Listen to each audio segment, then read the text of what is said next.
Everyone, welcome back to the next Command PE live stream. I'm your host Brandon Johnson. I am the Matrix Games Command PE training manager, and today I will be joined in chat by Jacob Keys, who is a member of our database team and is one of our internal scenario designers, as well as a member of our demo team, as well as Jason Jones, who is our defense programs manager.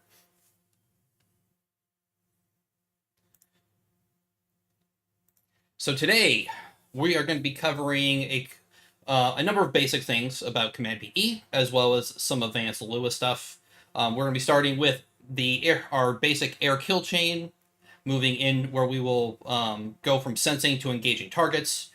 Our naval kill chain, which is similar to our air kill chain, just from a naval perspective, which includes both anti-surface and anti-submarine warfare. We will be covering an introduction to missions, the use of the mission editor to create and manage your force activities. We'll be looking at data export and Monte Carlo. We'll be looking at the outputting the details for one scenario or many of your scenario runs. And we'll be looking at Lua scripting, so setting the board, so load hundreds of units from a Excel table, as well as some more advanced Lua by creating cyber effects through special actions.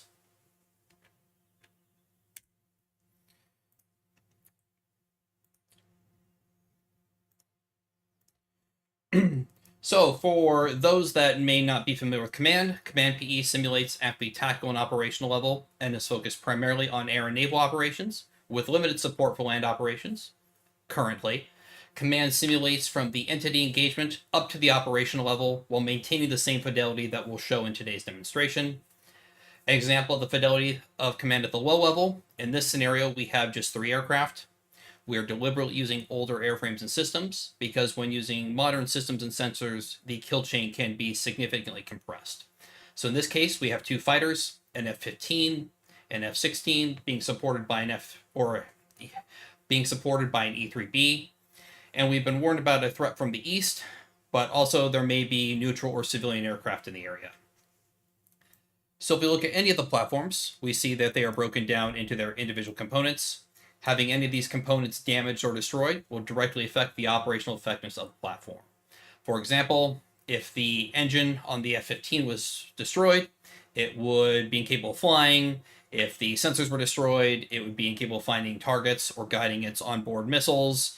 And without communications, it would go completely off the common operating picture. So we can control units manually or via pre-planned missions, which we'll be demonstrating in a little bit. In this scenario, we're going to be manually directing the blue forces, while the red force is following pre-planned actions. For larger scenarios, as I mentioned, we have a mission editor where we can create various types of missions, assign assets to those missions, and then customize their behavior. So for here, I'm going to order generally my 2 fighters to head in an easterly direction. I'm also going to go ahead and turn on plotted courses for all units so we can see their course, and I'm going to go ahead and turn off the data blocks as well. So F-16 is up here to the north, our F-15 is down here to the south, and then our E-3B is over here to the west. So the exact behavior platforms undertake depends on both their mission tasking and on a range of various rules of engagement and doctrine settings. We have the basis on which they are allowed to engage or not, which weapon and fuel state aircraft will return to base, whether surface ships will use their SAMs in anti-surface mode, as well as other various settings for submarine and anti-submarine operations. A mission control allows us to dictate active or passive status of various sensor types on a platform. And weapon release authorization is extremely important because it allows us to customize the firing behavior of any weapon, including the number of weapons per salvo, the number of shooters, and the firing range. An example would be firing 3 interceptors per salvo when defending against ballistic missiles, and firing a 1 missile against an unarmed aircraft. So in this, we're looking here at the AIM-7 Sparrow. And my highlighter function isn't working, apologies.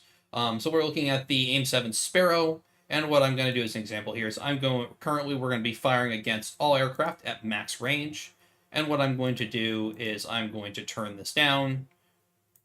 As an example, turn it down to 50% max range, and any of these bold categories we see are going to change the kind of non-bold categories under them. but I could also come in here against, say, fourth and fifth generation fighters and lower that still further or increase it as may be needed.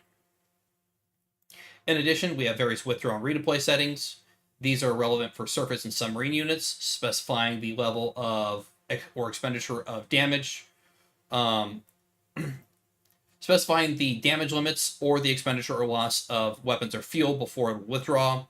Similarly, since refueling, restocking, and repairing warships can be extremely time consuming, we can set the status at which warships will redeploy.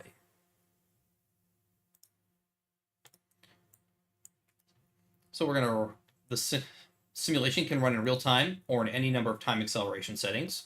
So I've ran the scenario for a second, and we see we've already gotten a detection. So Command's physics-based sensor model uses real-world algorithms to adjudicate detections. This includes generating this yellow area of uncertainty, as we see here. So by the height of the box, we have a pretty good idea of the bearing to the contact, but by the length of the box, we don't yet have any indication on the range. If we look at the contact report up here on the top right of the side panel, we can see more information about what was detected. So we can see we detected a slapback radar, and possible matches within the command database are MiG-29S Fulcrum or a Yak-141 Freestyle. And then also going back here to the side panel, we can see potential course, speed, altitude, all of which are unknown at this time. We can also see about what systems were doing the detection. So we can see it was detected by the AN-AYR1 on the E3B.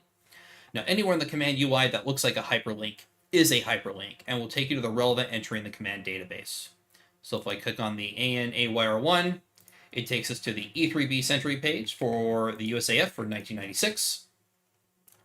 And we can see up here at the top general characteristics of the E3B, so length, wingspan, height, crew, etc. Scrolling down to sensors, we can see that the AN-AYR1 is highlighted there in green, and we can see that that is the ELINT system on the E3B, as well as its capabilities. We can also see that the E3B has a APY-2 radar, and as well as its capabilities. And if we were to keep scrolling through here, we'd see other information. So its mounts, its comms and data links, its signatures, and propulsion information. So at this time, I'm going to turn on the radar on the E3B. And now is a good time to talk about the different circles and arcs that we're going to be seeing in today's demonstration. So white circles or arcs represent the air search sensors. So in the case of right here, this is the range of our E3B's APY-2. These orange circles around our fighters represent the max range of the weapon on the platform. So in the case of the F-15, that's the max range of its Sparrows. Once all the Sparrows were expended, it would decrease to the range of the AIM-9s, and once those were expended, go to the range of the onboard cannon. And then similarly, we'll see similarly for any potential hostile units, except in their case, they will be dashed lines and circles.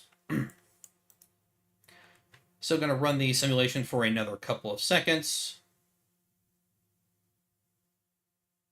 And we see that we have detected 2 additional contacts.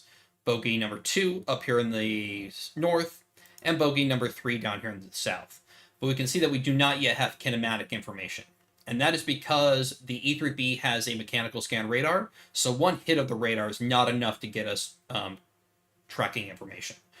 As I said, we are physics-based, so even though it is not shown here on the common operating picture, we are sweeping radars around in their designated arcs. So that E3B radar is going to sweep around, and once it comes back around, we will get tracking information on these 2 contacts. If this was a more modern phased array radar, we would actually get that tracking information immediately. And that radar has come around, and we can see that the track number 2 is tentatively identified as a bomber, and track number 3 has been tentatively identified as a commercial aircraft. So we're going to order our 2 fighters to generally head on intercept courses for those 2 contacts. And I'm also going to increase the simulation speed.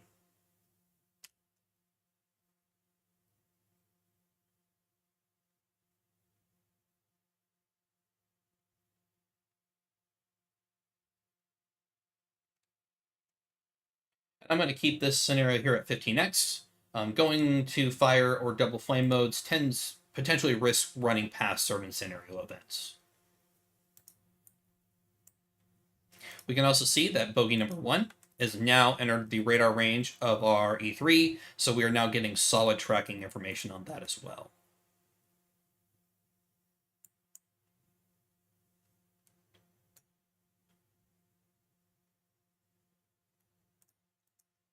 And the southern contact has now been positively identified as a Boeing 747-200. And if we were to look at the message log, we can see more information about why it was classified as such. So we can see it's classified as a 747, it was determined as neutral, and it was done so by the APY2 using NCTR mode. NCTR stands for Non-Cooperative Target Recognition.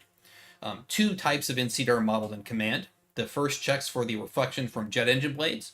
The other is a more advanced mode, which checks the radar return from the skin of the aircraft, and is usually only as possible with electronic phased array radars. So we're going to go ahead now and retask our F-15 to put it onto an intercept for this unknown multi-role aircraft.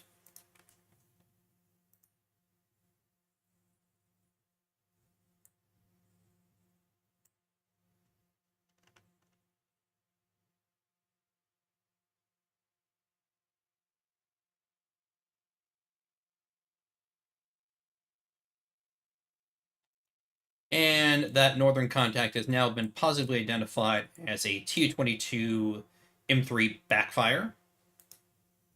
And again, looking at the message log, we can see that that was done using the NCTR mode on the E3B's APY2.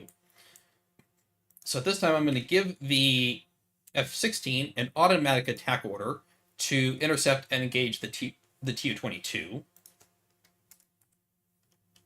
So it's going to maneuver onto an intercept course, and then it'll gauge per its W or weapon release authorization. So as we move into the engagements here, we have deliberately simplified red behaviors to show certain features. The F-16 is going to likely demonstrate damage to systems when it engages the Tu-22. So we can see we've come into weapon range now. We can see that the F-16 has fired a single missile per its weapon release authorization. We click on the missile, we can see it's approximate where it's going to intercept the target. And we can also see the number of weapons that are allocated to a contact by the number to the left of the symbol. So in this case, it's a 1.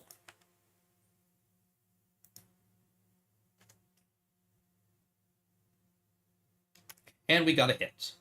So this time, I'm going to pause, and we're going to switch over to the red side. And if we click on the contact, we can see a couple of things. We see we've done about 15% damage to the airframe, and we've caused a number of systems damage, but no fire. If we click on damage control, we can see that we have destroyed both of its onboard mounts. So we've destroyed both of its tail gun as well as its countermeasure launcher. We've also destroyed one of its engines, which is going to have the immediate impact of having the aircraft speed. So it's going to immediately begin to slow down. And if it were to try to escape, it would be obviously handicapped. So F-16 is going to fire another missile, which has also hit.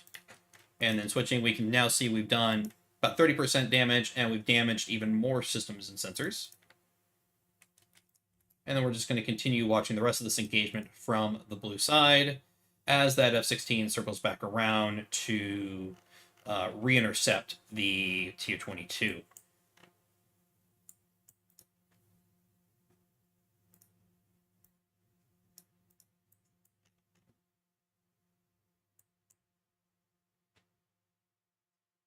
And the third missile has destroyed the Tu-22. I'm going to go ahead and order the F-16 to head north now.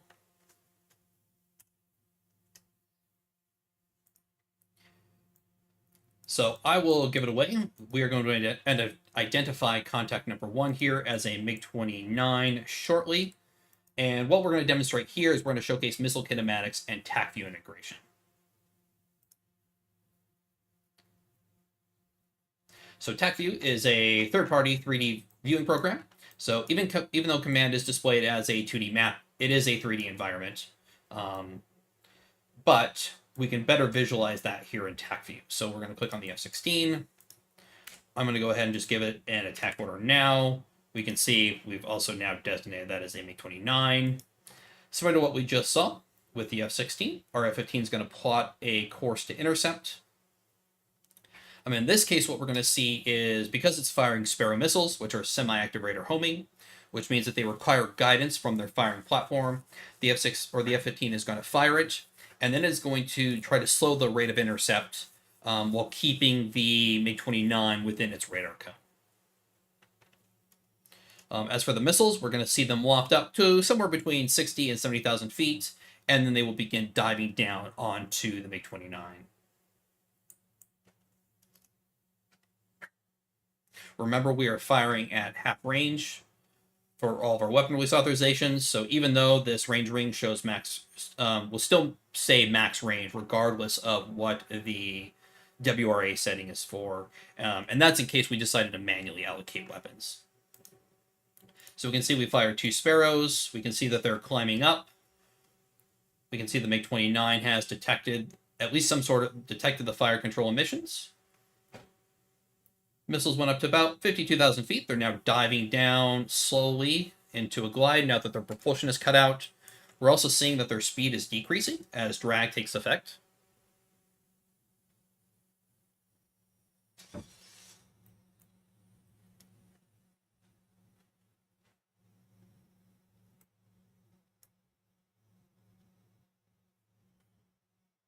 And looks like the first 2 missiles missed. So we fired off a second pair.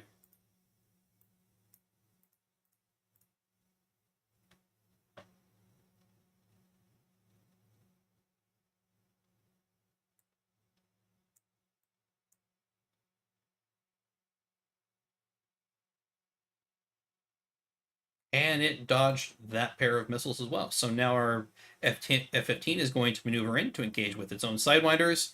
It's also potentially going to wander into the missile range of the MiG-29 as well.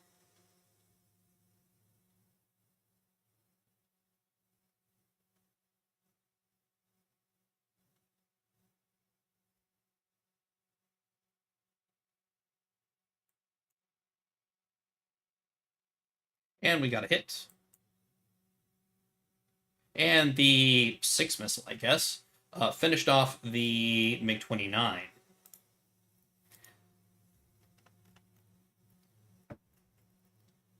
So looking at the message log, we can see the details of that engagement and why it turned out the way that it did.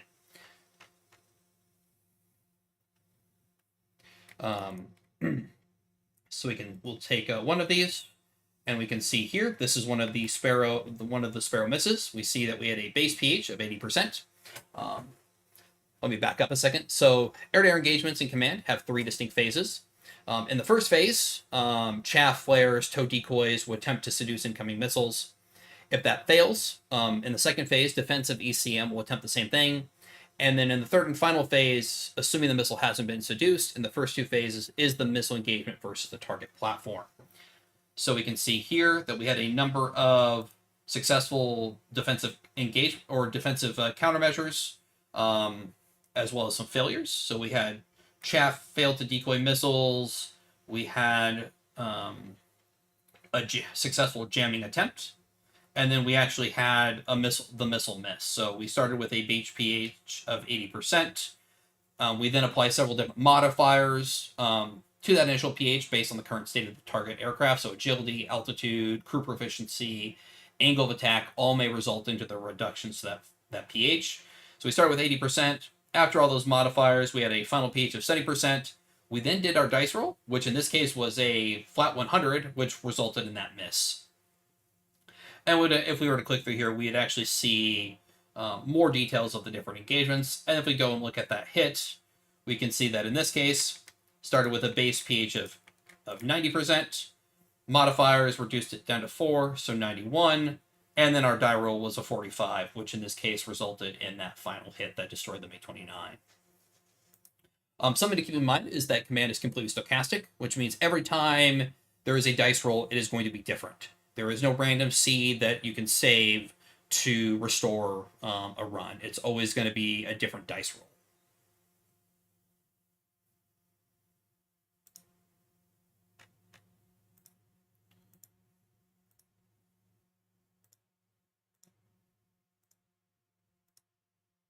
All right, so at the conclusion of this, I'm going to switch over to our Naval Kill Chain scenario.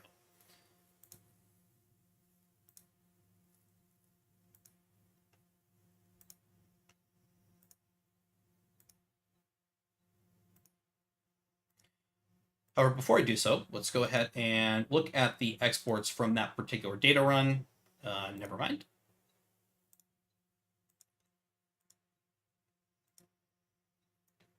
We'll look at it for the naval engagement.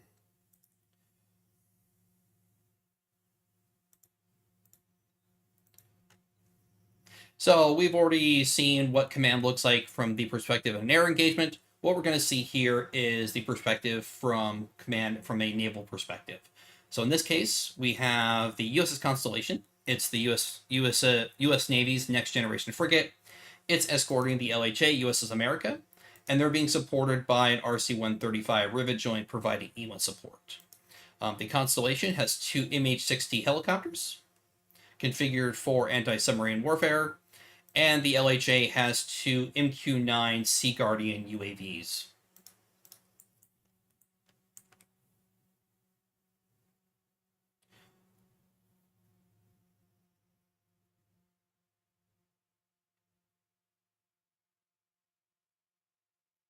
So we're going to run the scenario here.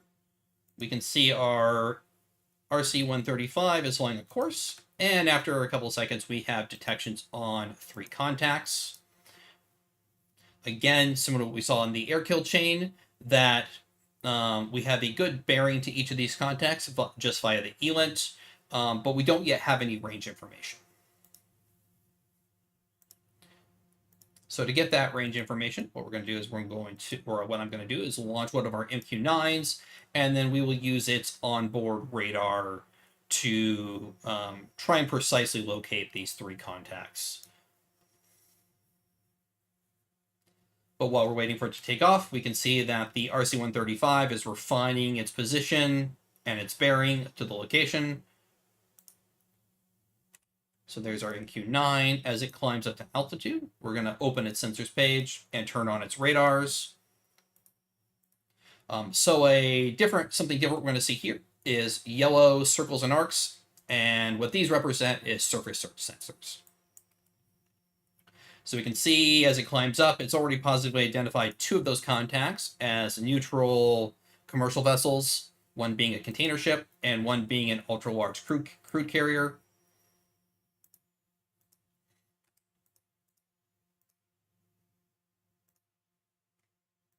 And in this case, that classification was done using the MQ-9's onboard IR-EO system. And normally in a search mode, the EO-IR is inherently not efficient in volume scan. But in this case, because we have the ELINT and the radar to essentially tell that IR-EO system where to look, we're able to pinpoint those 2 contacts fairly quickly.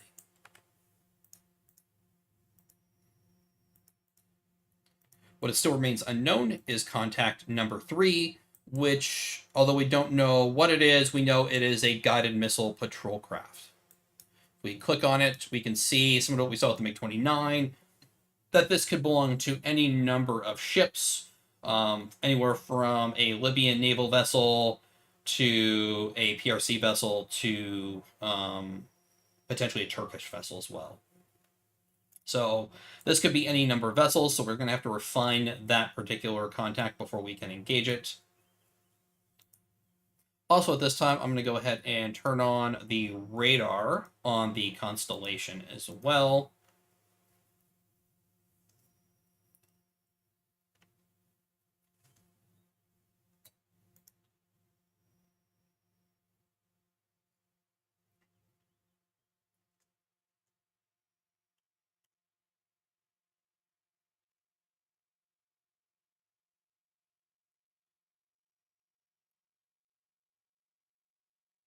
And we should get a location for that contact here fairly soon as our MQ-9 gets above the radar horizon. And there we go. We now have a pretty precise location on it. Still don't have its course or heading, or I'm sorry, we still don't have its speed, but we do have the heading that it is traveling at.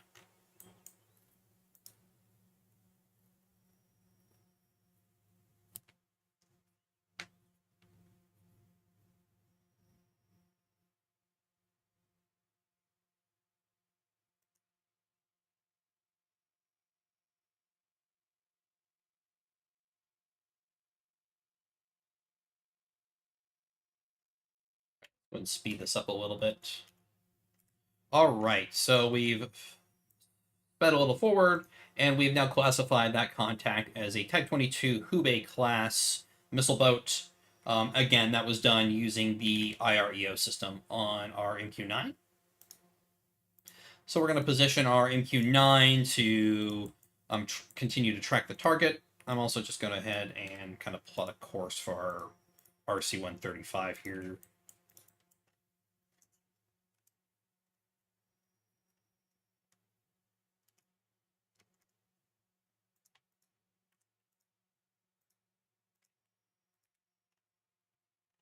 So the Type 22 does not have any air defenses. It is pure. It is a pure missile boat. Um, so there is no threat to our MQ-9 from it. Although looking at the database page, we can see that it does carry 8 YJ-83 Cicade surface-to-surface missiles. So that is a potential threat to our frigate and our LHA.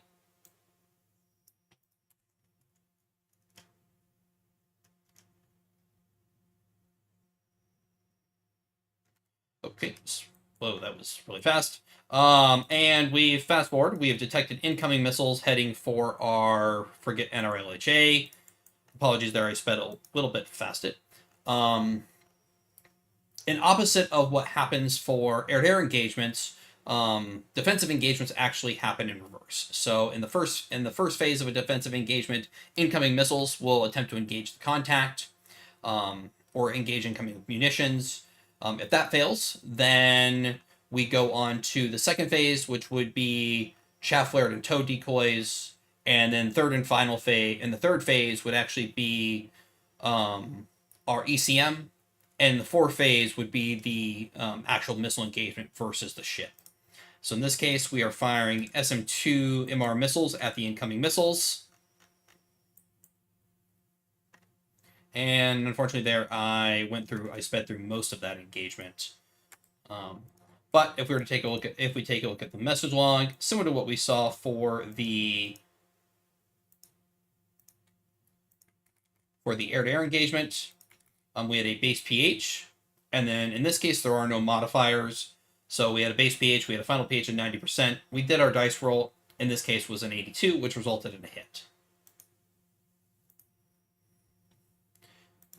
So this time we're going to now prosecute the Hubei. So we're going to use our naval strike missiles on our constellation. We're going to manually allocate two NSMs to this task.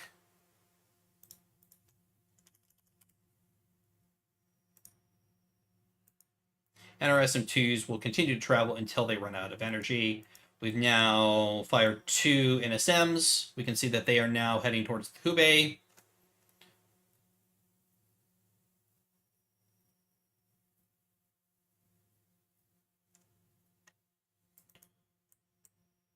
And again, because the Hubei doesn't have any air defenses, this should be both an easy kill. It's also allowing our MQ-9 to operate close to it to provide us very precise tracking information. So it's being tracked both by its onboard EO system as well as by the onboard radar. So the Hubei has detected the incoming missiles now. It's going to try to evade, as well as bring its one onboard cannon to bear.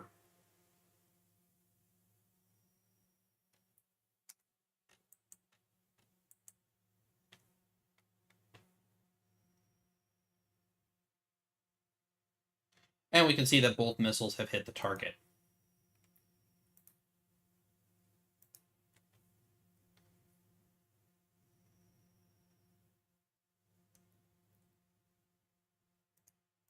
And in this case, there were no modifiers, and so it went right into the engagement of the NSMs versus the Hubei. We've also got a message that we can see here in the message log that one of the commercial tankers has reported a possible periscope. So with that, we're going to launch one of the MH-60s to go and investigate.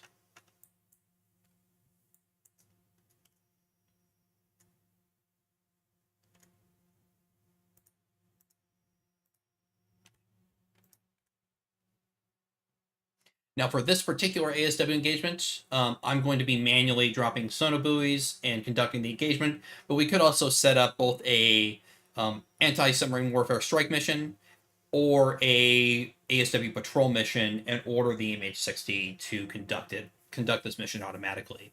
With a patrol mission, it would fly out there, it would patrol around in its area, dropping sonobuoys, using its dipping sonar to try and locate a contact. And under a strike mission, it would essentially wait for a contact to be detected by some other sensor, whether a maritime patrol aircraft or a ship, and then the MH-60 would launch to prosecute it in that case.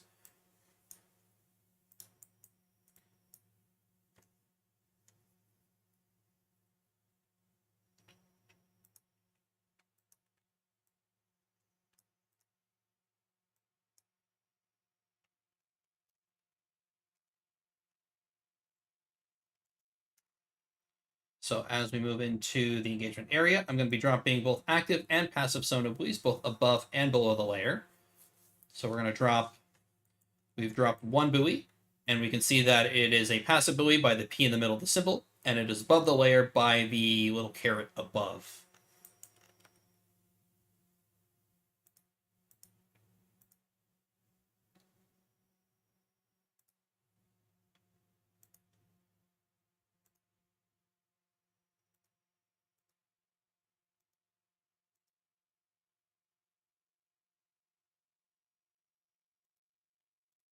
And we've detected a contact. We can see that it's already been identified as a possible nuclear-powered submarine. Click on the contact report. We don't have any information other than it has been identified tentatively as a nuclear-powered submarine. So what we're going to do now is try and get a cross bearing on that SSN. So I'll drop a couple of additional sonobuoys to try and triangulate its position. Also going to turn off the data links. That's letting us see all of the various buoys that the helicopter is managing, but it's going to get really busy if we keep managing it. All right, so we have a more precise location of that SSN. We're now going to fly over it and then manually drop an active buoy on top of it. And hopefully this will be enough information to provide a targeting solution.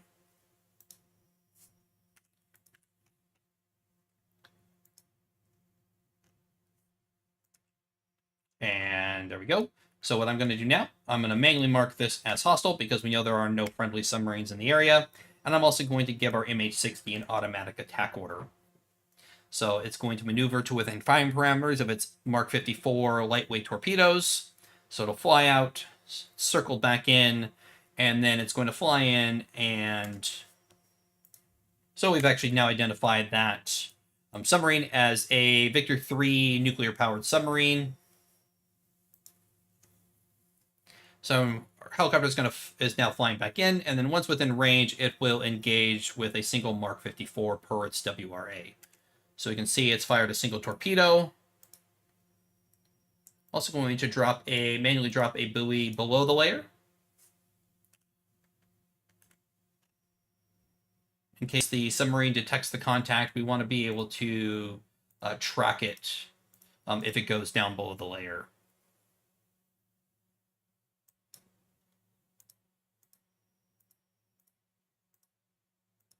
So you can see our torpedo has acquired the contact. It is diving down to meet it. Victor 3 has also heard the torpedo. It's down to 1,200 feet and still descending.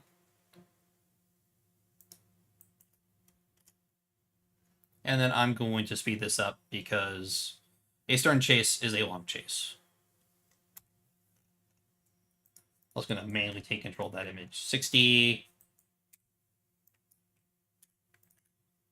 And order it back around. Getting a little bit too far away. I also want to drop some additional sono buoys because I think we are going to start getting out of range of our currently deployed buoys as well.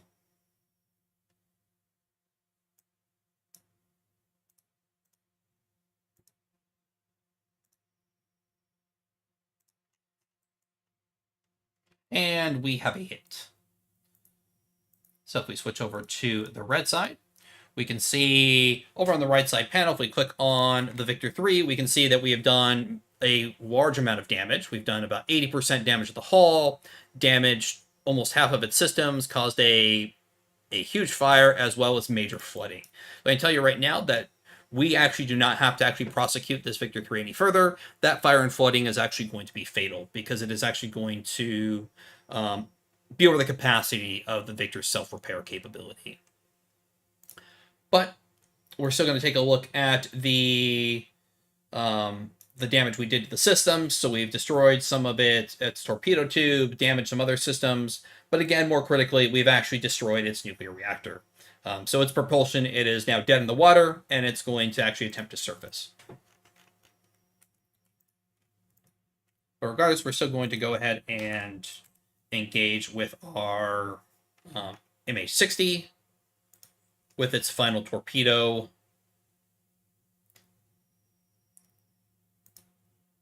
As the Victor 3 and a lot of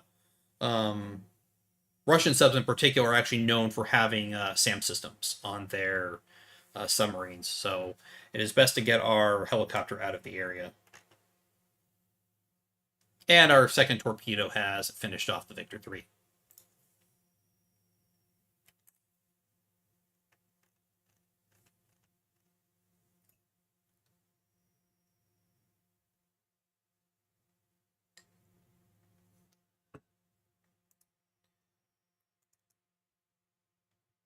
Okay.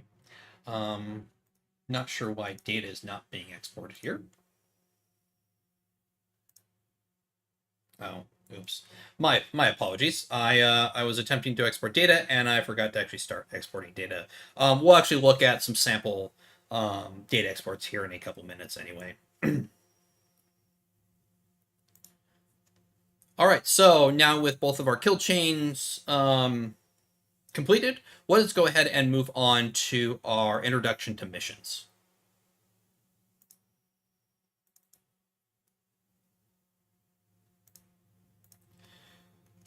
So I mentioned a couple times that Command has a very robust mission system with various types of missions that allow you to automate the behavior of your units.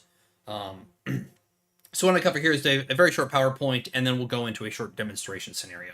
But before we actually get into the missions themselves, there are a couple of other concepts we need to know. You need to know about. So the first is reference points. Then we'll talk about zones, and then we'll actually go into the various different types of missions and what they would be used for.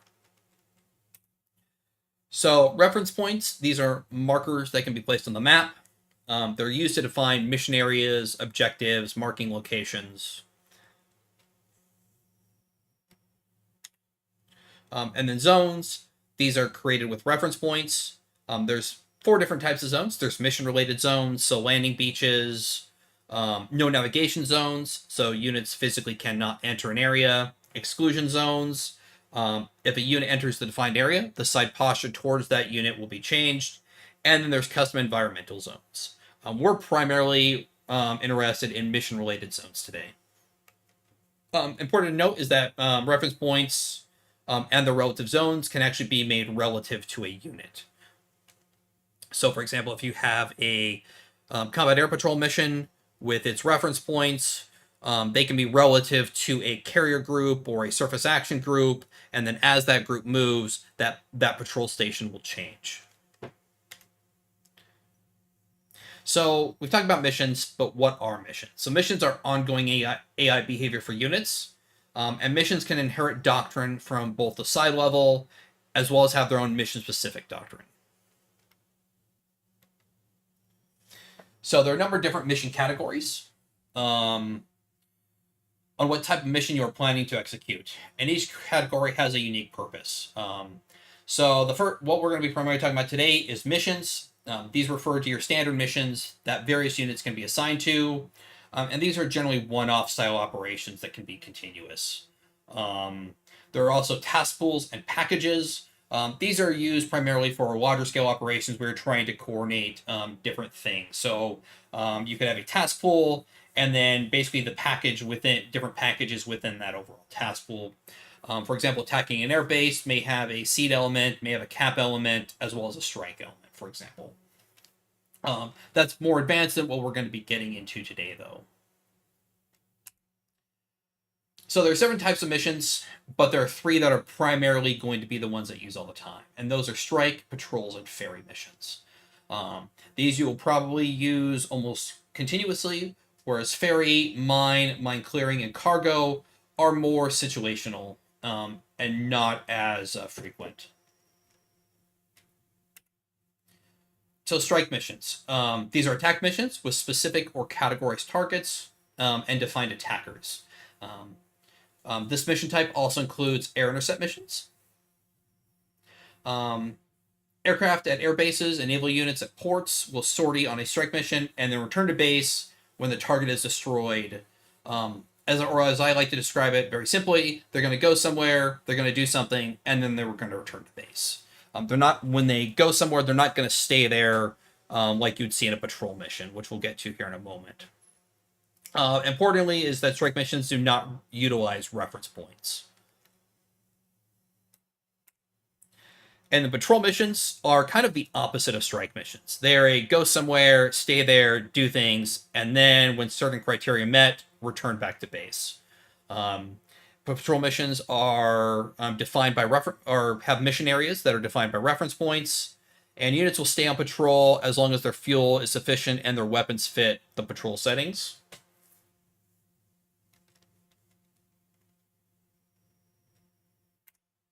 And then we have support missions. Support missions allow you to assign specific units to follow waypoint-driven paths, and these are primarily used for what you would expect support tasks. So airborne early warning, refueling tracks, reconnaissance missions, etc.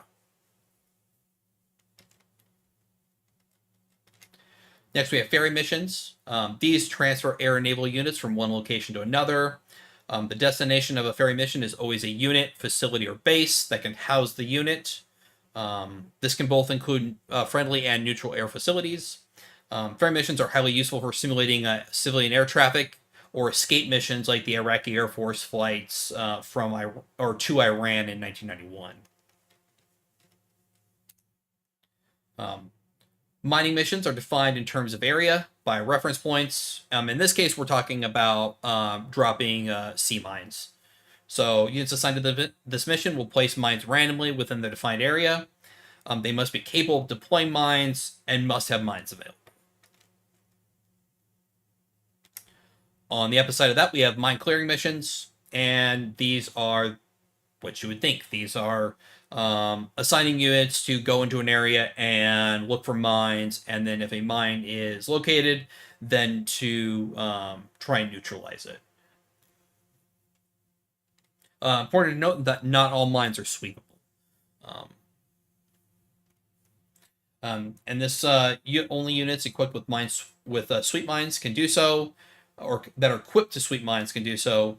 Note that they still risk damage during the sweeping operations. And then finally, we have cargo missions.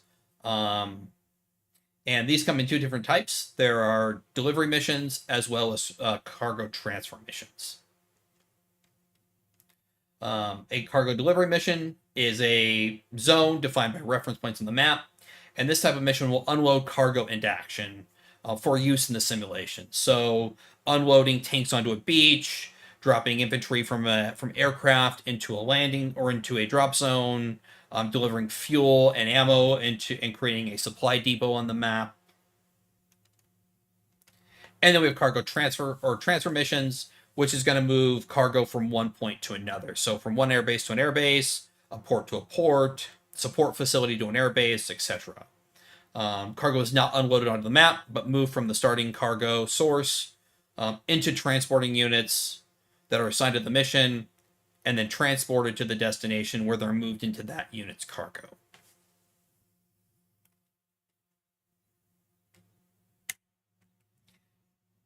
And for this, I've set up a very short demonstration scenario to showcase the three primary mission types: so strike, patrol, and support.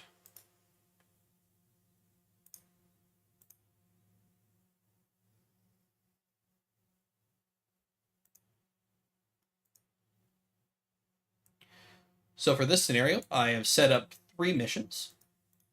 I've set up a naval anti-surface warfare strike, I've set up a air warfare patrol, and I've set up a support mission. So the first mission we're going to look at here is the naval anti-surface strike. We can see that this has 2 F-15E Strike Eagles assigned to it, with GBU-24 laser-guided bombs, with BLU-109/B warheads. We can see that they have a time on target set. So our current time in the scenario is 1200 Zulu, and their time on target is 1 hour from now, Sim time. So they're going to fly, looking at mission settings, we can see that they're going to use a flight size of 2. We can see that they have no restrictions on their range if this were to be an auto-generated attack. But in this case, their target is the single training target ship that is placed over here in the central Mediterranean.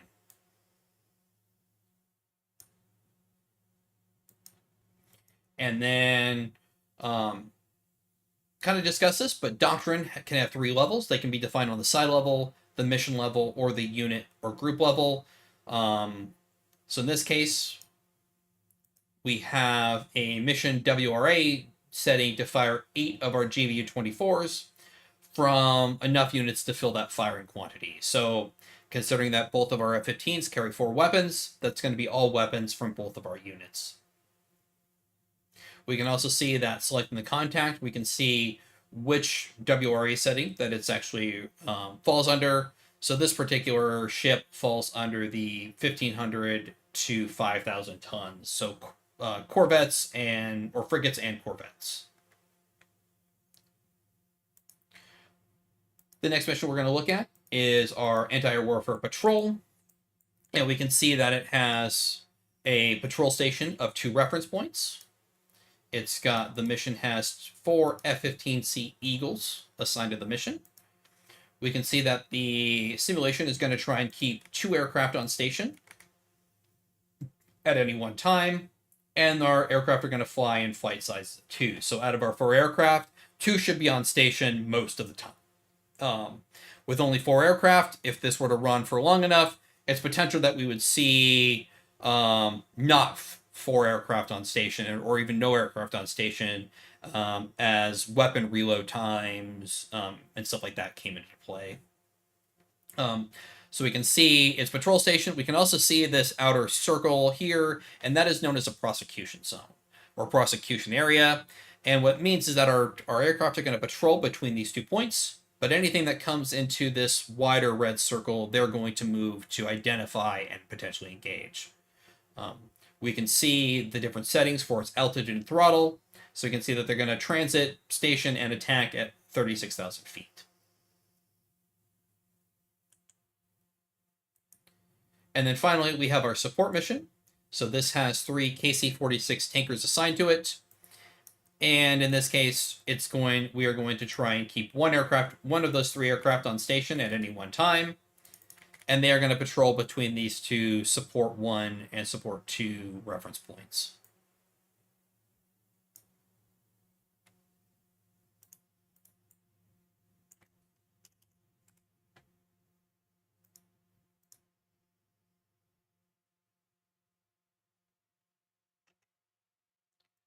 Yes, Jacob Keys pointed out in chat. So whereas strike missions use time on target, support and patrol missions have a time on station. So if we were to define that, we could specify a time that these F-15s and tankers would arrive on station. For this particular demonstration, I didn't assign one. which means that they are going to take off almost immediately and then begin to move out to their patrol stations. So we can see they're already taxiing for takeoff and will be in the air shortly.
Apologies there. My mic seems to have muted itself. I'm not sure how long I was muted for.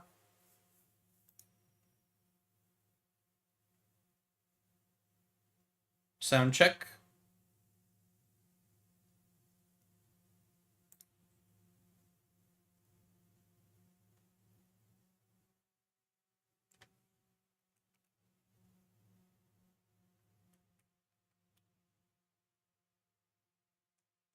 Jason Keys, can you guys do a sound check for me and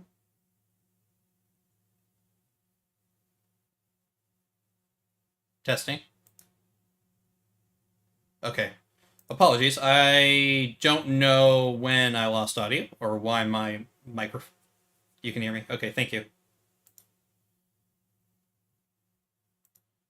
Apologies for that, everyone. I'm not sure where my microphone died there. But going back to a question in the chat about is there future plans to provide capability for editing waypoints for patrol missions? You can, actually. And I will demonstrate that right now.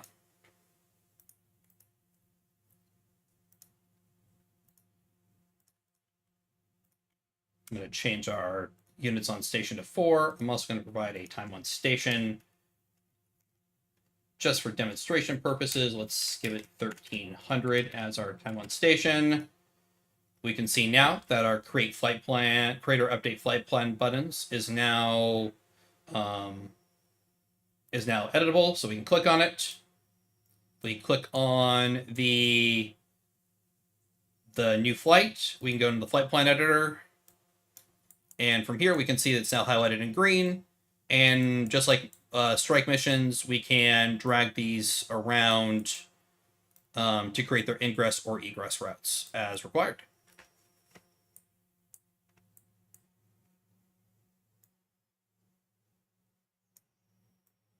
So we'll drag this particular path up there to the north, and we'll say when they return to base, they're going to head south.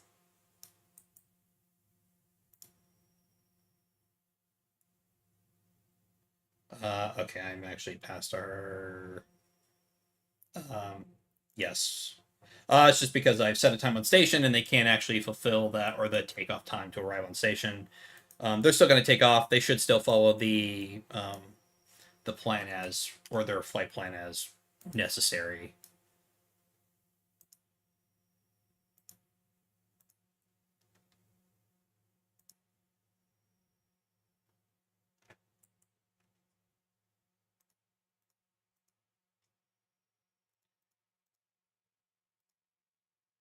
And if we look at our flight plan, we can see that our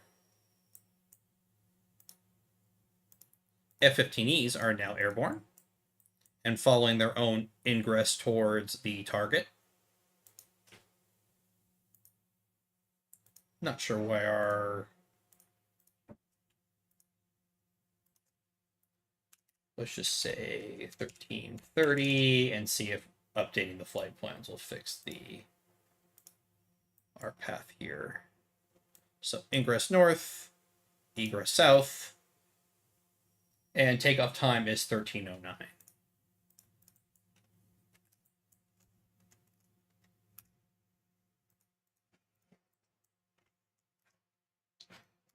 And our F-15s are now descended down to their attack altitude and moving towards their weapon launch.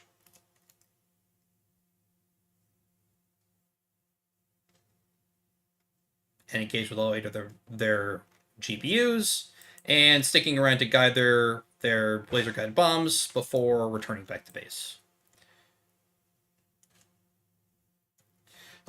Should also note that we can also change these flight plans dynamically while aircraft are flying back. So as our F-15s are returning to base, let's say a threat has popped up that requires us to fly around it, we can drag these waypoints around, and our aircraft will actually follow the new designated path.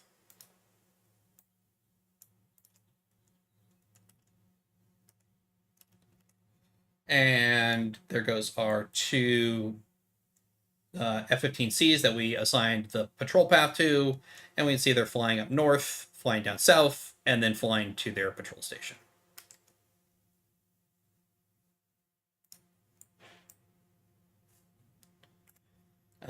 Yes, for patrol missions and support missions, you do need to fill in the time on station before the creator update flight plans button is available.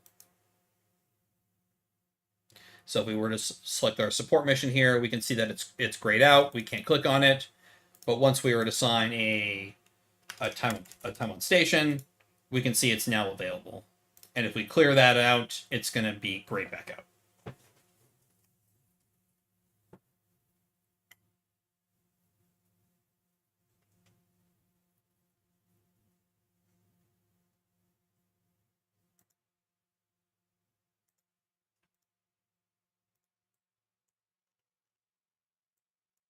Okay. This has been our introduction to missions and how you can automate forces. Now let's talk about data export and Monte Carlo. So outputting the details over one or many of your scenario runs.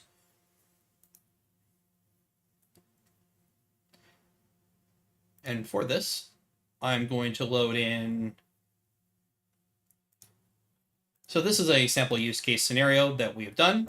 And what I'm going to do is to set up our data export first, we're going to go to you have to be loaded into editor mode. We're going to look at analysis settings. I'm going to go ahead and click start. That's why it hasn't been exporting data.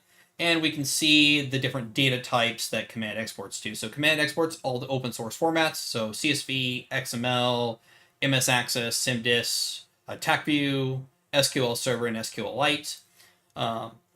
And then some of these settings, for example, CSVs here, have their own settings for which data export they will export. So you could be exporting units damaged and destroyed to CSV, but to XML, you could be exporting unit positions.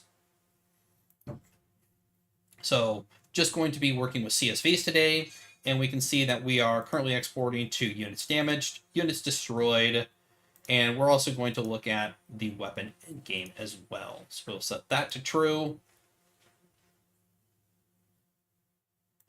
I'm going to close this. We can see up there in the top left, we can see the event queue length as well as to the CSV file. And then I'm just going to run this. I'm not going to actually show the engagement. But I will talk roughly through it. We have some fighters and some decoys coming down here from the south. And then we have a strike element coming here from the northeast. This consists of a seed element, some jammers, as well as escorts, or as well as our F-35s on a strike mission. Their target is just a group of target facilities here.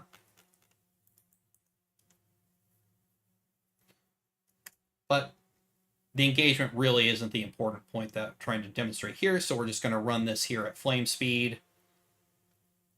We can see the various engagements happening. You can see we had an air-to-air engagement. Our seed component went in. Our bombers dropped their aircraft. And they went back. They're all now returning back to base. And then if I open it, or open the analysis interactive, what we can see is we can see the different breakdown of what we just saw. So looking at the summary text file, we can see basically what we would see normally under the losses and expenditures. So in this case, Blue had no losses. We can see their expenditures. We can see Red's losses. So they lost 6 buildings. They lost some tells for their SA-21s. And some vehicles. They lost their 4 Su-35s. And we can see their expenditures.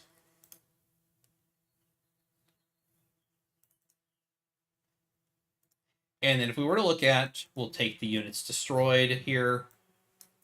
And we can see a breakdown of what a typical CSV file would look like. So in columns A and B, we have the scenario information. So in this case, the timeline ID.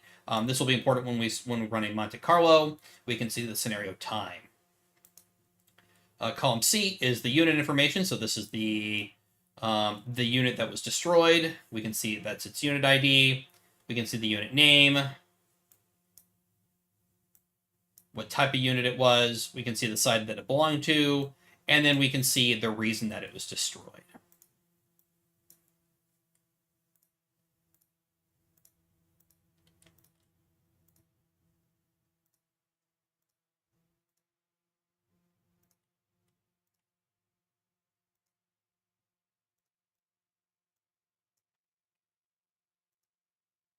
So we can see here, for example, line 13, that cap number 2 for the which was an Su-35 on the red side, it has exceeded 80% of the structural fuselage damage and is disintegrating. So this is considered a fire or flood destruction.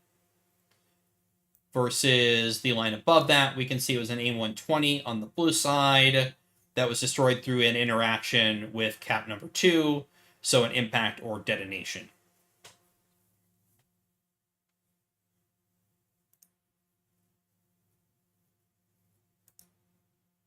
And I thought I was exporting the weapon endgame. Interesting. So that was the result of one run. But because command, as we mentioned earlier, command is stochastic, so every time we roll a dice, it's going to be different. Well, what does that look like? Well, I can show you. So what we can do is, using the same settings that we used before, we go in here. First, we set our interactive analysis. So we're going to export the same information. So units damaged, units destroyed, as well as our weapon endgame. We're going to go to our Monte Carlo analysis. So we can specify the scenario.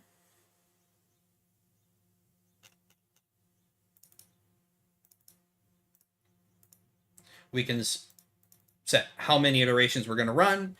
We can set where those results are going to be saved to, and we can also set the fidelity. So for this, we'll set just a 5-second pulse. If we go over to export settings, we can see we can actually change which file types we're going to export to. We're going to keep just CSV. We can also write a message log if we wish for each iteration. We can also do make a recorder function. A recording command is just a series of save games that are in a single file.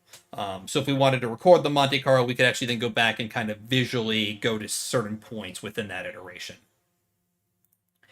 And then if we were to click start, I'm just going to run this once for right now, and then I will show you what the results look like.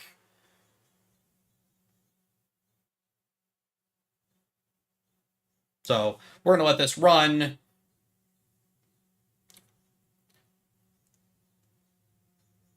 But the results are going to look like this.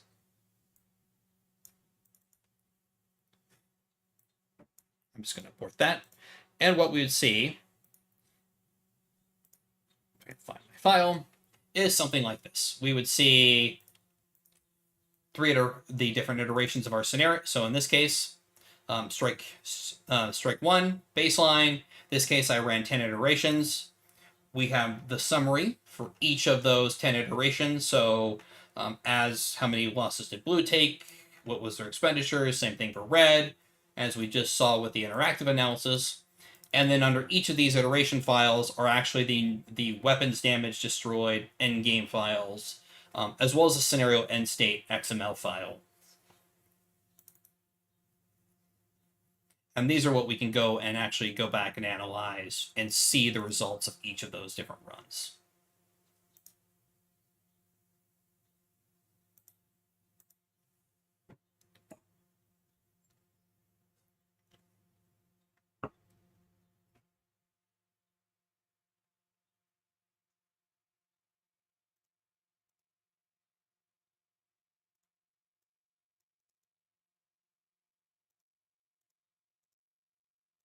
Okay, so the next thing I want to cover is using Lua to create a scenario, or setting the board if you want.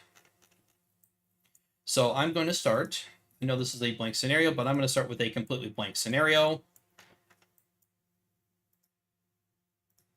And in this case, I'm going to add two sides. I'm going to add a blue side and a red side.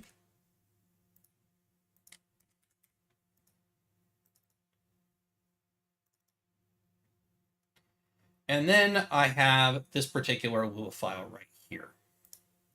And I'm going to hide a couple of columns very shortly. So what we have here is something you may get from an exercise controller.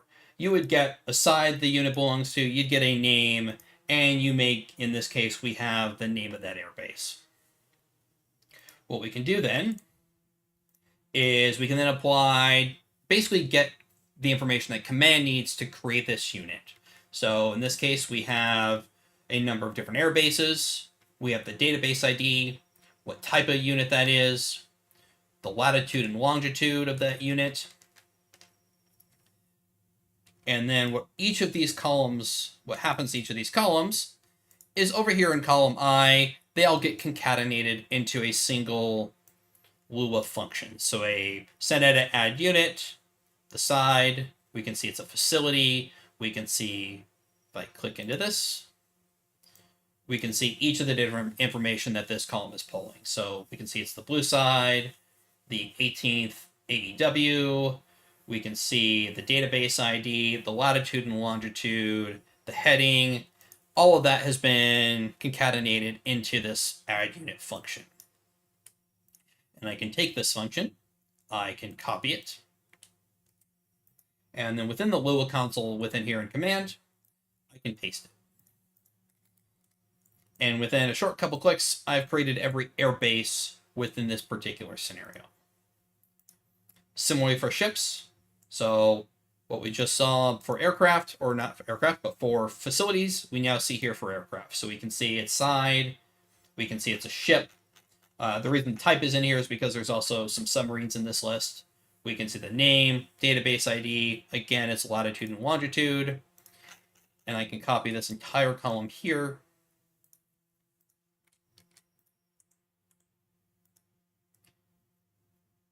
And paste it into the Lua console. So here is every ship that was used in this scenario.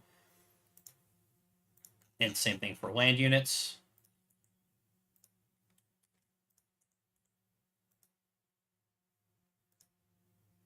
And finally, aircraft.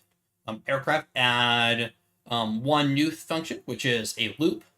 So we have the quantity of aircraft, so essentially the starting and ending number, as well as everything that we most of what we saw before, other than instead of latitude and longitude, we have the base that that aircraft is going to be based at.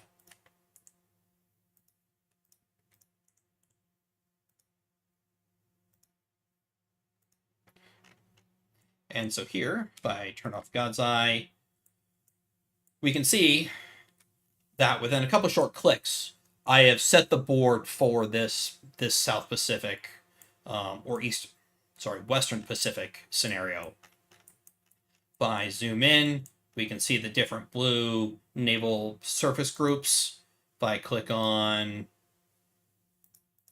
the SX, we can see it's F-35s, it's CH-53s, all the different aircraft.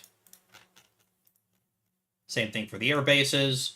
Now, a question you may be asking is, why would I do this versus adding all the units? Well, one, there's 1,635 units in this scenario. That is a lot of units to be placing strictly by hand. The basis that we got for this particular scenario was it came from a Google KMZ file. And so I took that KMZ file, I converted it to that XML file, that Excel file, and then basically let me do this. So there's 1,600 units. That's a lot of units to hand place. Also, if something changes, it means you have to manually go and change that, find that unit and move it, versus coming into the spreadsheet, editing in here, and then essentially just rebuild the scenario. Another advantage of using a Excel file is that this lets you basically crowdsource the scenario and get multiple people working on a single scenario. You can have person A working on facilities, person B is working in their own file doing the ships, somebody doing aircraft, and then when everyone is done, you can merge all those into a single CSV file. This gets around the limitation that a command center can only be opened by one person at a time. Even in multiplayer, only one person can have that absolute control in editor mode.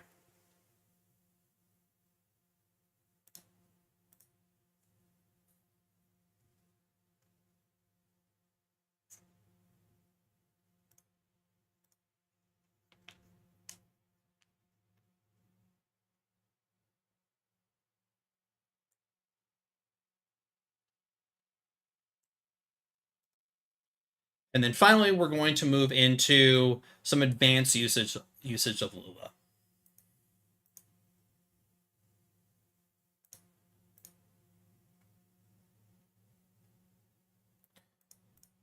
So for this scenario, what I've set up is I've set up a red side with a fairly complex IADS consisting of mostly of Soviet area equipment. So SA2s, SA3s, SA6s, etc. Spoon rest radars. And what we're going to be doing is we're going to be using Lua to conduct a cyber attack against this IADS.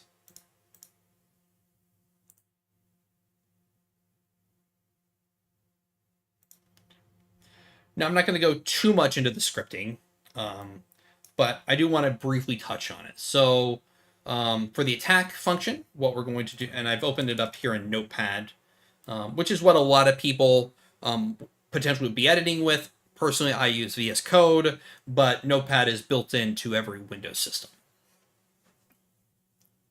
So what we have here is we're going to get all the units on the red side. We're going to check if that unit is a facility. And if the unit is a facility, which everything in the scenario is a facility, we're going to roll a dice between 1 and 100. And if that dice returns 30 or less, we are going to set that unit to out of comms. And then we're going to do that for every unit on the side, set them out of comms, and then we're going to turn on the event reset red IADS. And the reset red IADS is going to basically do the opposite of what this just did. So we're going to get all the units on the red side. We're going to check if that unit is out of comms.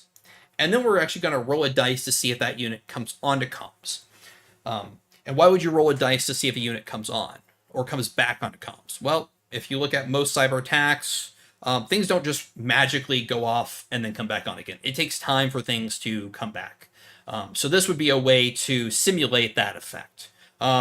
Potentially, you could also just say remove this randomness at all, or increase it, and just say, hey, after an hour, everything's back. It really depends on the scale of your war game.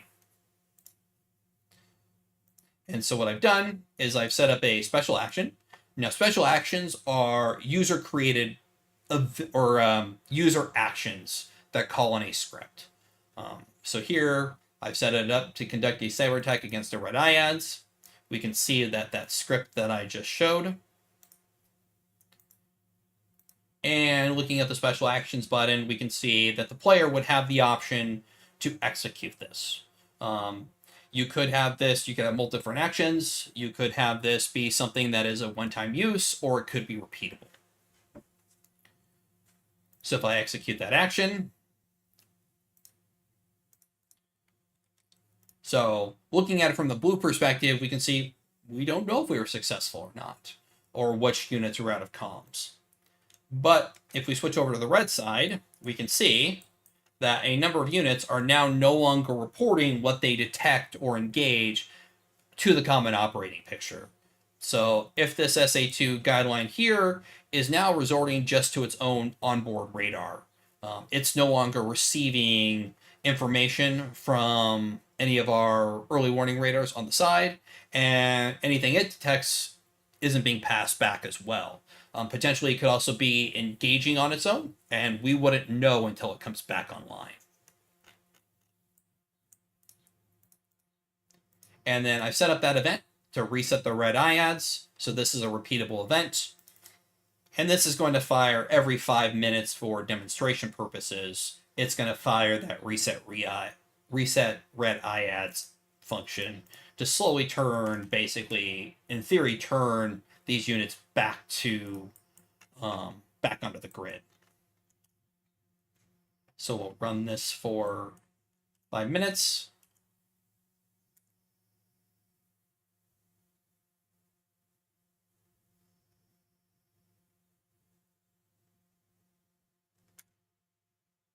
And then we see that we've reached that point, and then a number of units are now back on the grid and are now re-reporting.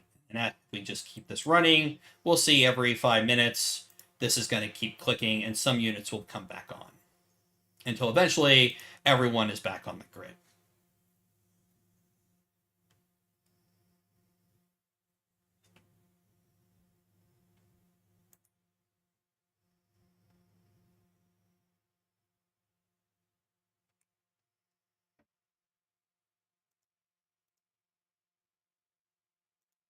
So are there any questions from chat? We have about 10 minutes left.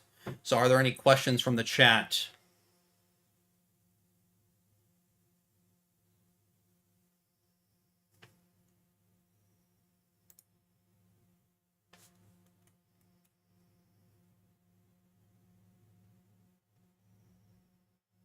Keys, Jason, anything?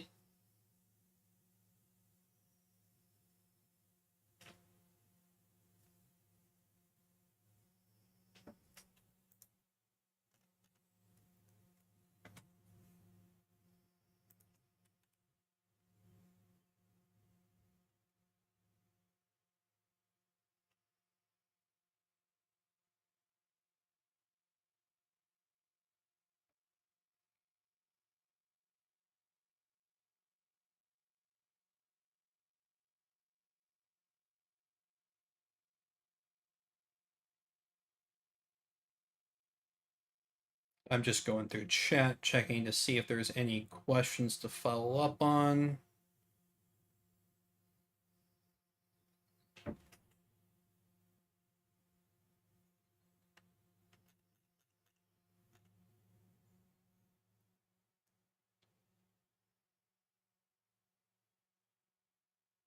Looks like most of the questions in chat have been answered. I'll give you guys another 60 seconds, and then if not, the out-of-com scripts is way more efficient than what I've been using. Yeah, there are a number of ways to do this. I mean, you can make this, as simple or as advanced as you need. right here it's just a simple dice roll. But what you could also do is start this number for this 30%. You could start this, have this be a system variable, or not a system variable, but a scenario variable. Let's just call it, blue cyber chance that starts out at 100 or equals 100.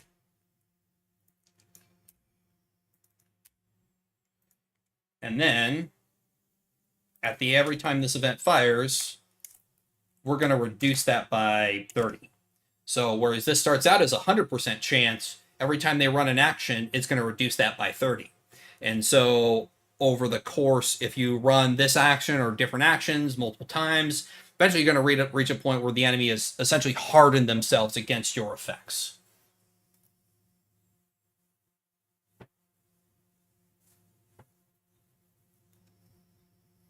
And so in this case, you would define the blue cyber chance when the scenario is first loaded, and then have that, and then save this to a key that then gets that then here, after every time you change this, you would save that as a key value that then gets reloaded when the scenario is set. So you define it first, save it as a key value, and then when the scenario is restored, you reload that key value. And then when you modify the global variable, you resave that key value.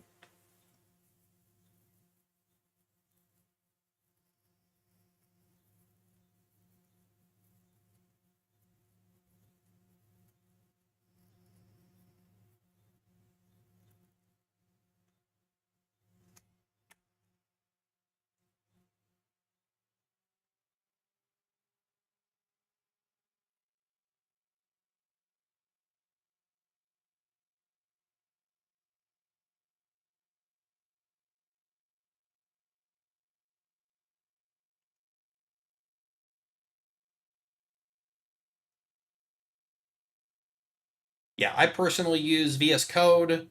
Sublime Text is another option. Notepad++ is an option. I personally wouldn't recommend using Notepad, but again, I also realize that depending on which system you're using, you may not have access to external programs, or they may not be approved. Personally, I use VS Code, which is free by Microsoft, and I have my own environment set up within that. For my Lua coding. So I use this. I have my library of standard functions that I load into all of my scenarios. So this is all my custom functions that I use. And then it makes it, what I like about VS Code is you can actually have it autofill standard command function. So I'm just going to scroll down here to the bottom, and I'll just say, for example, a sen edit add unit. It's going to find the in this case I have a it's called IntelliSense. You can find it over on the Matrix forums under the Lua Legion subforum, and we can see here that it'll give you examples of what's needed for an add unit. So an absolute minimum is side, type, name, DBID, lat long, or base, and if it's an aircraft, you need a loadout ID. And if I type side, I can say blue. I see type. Once I start typing ship, it'll auto fill in this information to some extent for me.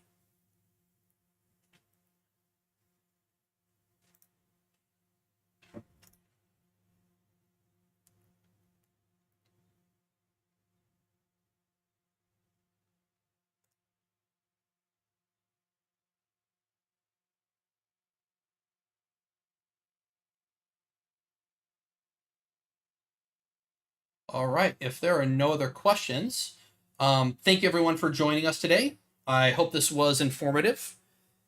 You can find more information about Command over at matrixprosims.com.